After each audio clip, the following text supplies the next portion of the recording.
उफ, आज तीसरा दिन है और मुझे खाने को कुछ नहीं मिला। ये पक्षी भी आजकल बहुत समझदार हो गए हैं। सब अपना घर इतनी ऊंचाई पर बनाते हैं कि मेरी पहुंच से दूर रहें। लोमड़ी ने निराश होकर पेड़ के तने को देखा। वो जानती थी कि वो पेड़ पर चढ़ नहीं सकती।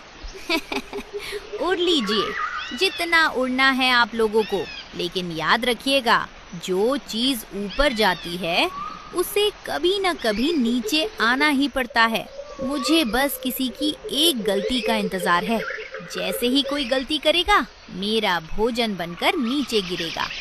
लोमड़ी एक गहरी सांस लेकर वहीं पेड़ की जड़ों के पास सूखी पत्तियों के ढेर में छिपकर बैठ गई। वो जानती थी कि शिकार करने दोस्तों, ये रहे हमारी आज की वीडियो के प्यारे सब्सक्राइबर्स और फॉलोअर्स के नाम। नायरा, भव्या सिंह, रौनक, महेंद्र बैरवा, अंश।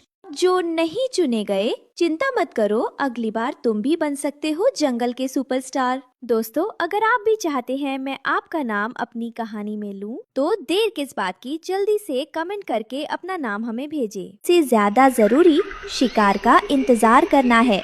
दोपहर की धूप में कपास का खेत चांदी की तरह चमक रहा था। रानो चिड़िया उड़ते हुए वहां पहुंची और एक नरम कपास के गोले पर बैठ गई। उसे ऐसा लगा जैसे वो बादलों की गोद में बैठी हो। आहा, ये कितना नरम है। मुझे विश्वास ही नहीं हो रहा कि ये प्रकृति में मौजूद है। मेरे प्यारे नन्हे कोमल बच्चों को भला तिनके और कठोर लकड़ियाँ कैसे चुभ सकती हैं? ये रुई तो बादलों के टुकड़े जैसी है। मैं उनके लिए इसी नरम रुई से एक भव्य आरामदायक महल बनाऊंगी। वो दुनिया का सबसे सुरक्षित और सबसे कोमल घर होगा, जहां उन्हें जरा सी भी तकलीफ नहीं होगी।